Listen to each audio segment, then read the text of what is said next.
All right. Hello, my name is Tommy Gorn. I am here to go over our final project for PSSL 600 Integrated Approaches to Public Safety.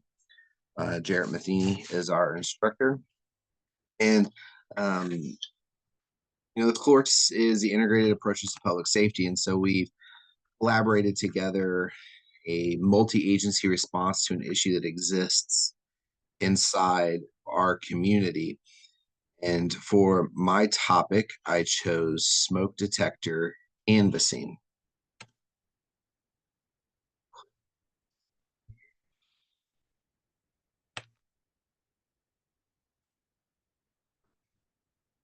So the problem statement.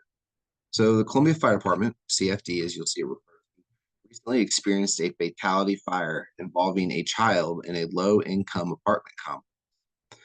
This event created a large emotional hole for many in the apartment complex and the community overall. After further investigation following the fire, it was noted there were no working smoke detectors in the home. And so, like I said here, this had a huge impact on our community, and nothing was necessarily done about it afterwards. I wanted to find a way to rectify that. So, the solution, although the previously mentioned situation is not the first or the last fatality fire that will ever occur inside our city, I believe that through smoke detector canvassing following a fire that we could reduce our numbers of incidences and possibly save a life in the future. According to NFPA, there was 1,450 fire deaths that occur every year in homes with missing or non-functioning smoke alarms. So that's a pretty staggering statistic there. I think it's an impactful one. It's it's unfortunate that it is that because it's a completely preventable loss. Loss of life is the most tragic loss we can have, and for it to be due to maybe an uneducated individual or a lack of education on the matter, that just doesn't sit well with me. When there's something we could have done, we could have been more proactive, we could have gone out and helped provide this solution. Um, Countless fire incidences occur every year in the United States with significant property damage or destruction and loss of life due to the lack of functioning smoke detectors in residences or structures. Then there's the quote about the 1,450 fire deaths on the radio down. And um, so our solution is to get out and to help. But what's that look like? My leadership statement, while CFD's Community Risk Reduction Bureau, or CRR, will take the primary lead on this initiative, it will require a large multi-agency response from local entities. So what will that look like? That's going to look like our Community Risk Reduction Bureau getting together with local hardware stores, getting together for smoke detectors, getting with American Red Cross, to get with our fire marshals division to create educational and safety brochures that we can pass out. And it's going to require us to go knocking door to door and asking if we can come in and assist with installing a smoke detector, replacing a battery, or just simple education. Some people don't know you're supposed to change your batteries out, every 6 months or a year. They don't know smoke detectors are only good for 7 to 10 years. But it is going to take a lot of agencies to come together for this. Public agencies increasingly seek to collaborate, realizing that no individual agency alone holds the key to resolving complex societal problems. And that's what this is, a complex societal problem. So we're going to have to bring multiple agencies in. The members of the CFD CRR Bureau will have to make a coordinated effort to organize with agencies outside of the fire service to enlist their help in this campaign, previously mentioned. So organizational collaboration and integration. Policy and collaborative efforts will be necessary to implement the appropriate level of response after a fire.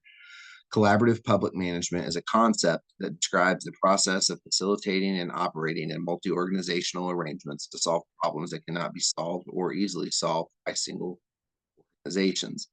So CFD could not just single-handedly do this. We may be able to go provide promotional and educational material, but we don't just have a bunch of smoke detectors laying around. That's something we're gonna have to contact the Red Cross for, or a hardware store of some kind. Another outlet would be the news. We could reach some the community instead of just that local neighborhood. We could do a media campaign on it and really push that education out and make even a larger impact. Collaboration on this initiative will have numerous benefits for all contributing organizations. Each agency involved will provide its own strength and available resources to provide the canvassing. If one smoke detector installed saves one life, then the initiative is worth it.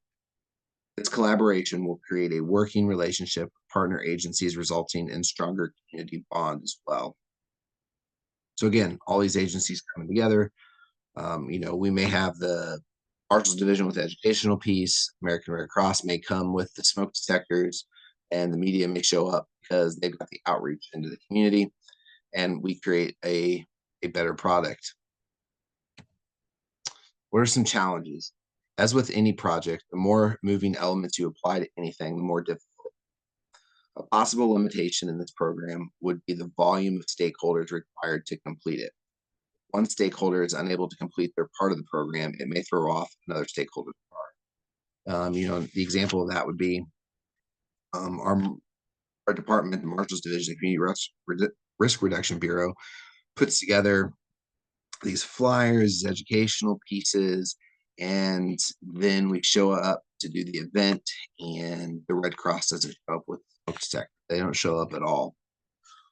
We're knocking on doors to do a canvassing that we have nothing to provide to them besides the educational materials. We're saying, hey, you should do this, but we're not helping them complete it. So if one organization falls out or falls through, then thing could be be shot. For the impacts, the impact of this program could have significant impact on the community. The best case scenario is if a detector that was installed by this program alerts someone in the future of a fire and saves their life. As with anything with CRR, it can be difficult to record its exact impact since it lives in a proactive state compared to a reactive state. CRR requires you to think in a preventative mindset, therefore can make it difficult to record analytics up front. I think we can on the front end say, hey, we installed a smoke detector at this address. And then if in a year and a half we have a fire there, we will know that maybe our smoke detector did alert them early. But like I talked about, to reduce risk in the community, you're trying to be proactive, you're trying to get ahead of things instead of being reactive. And so analytics can be hard. You almost base CRR off of past analytics, things that have happened in the past, and then you guide your decisions in the future based off of those analytics. So that's the closing on the impacts. I've loosely kind of been talking about this project around the department. I don't know how high it'll go or anything like that, but people seem interested, and I think it's something that we need to look into. And I truly value the opportunity to get to dig into this a little bit more. So appreciate you watching, and we will see you soon.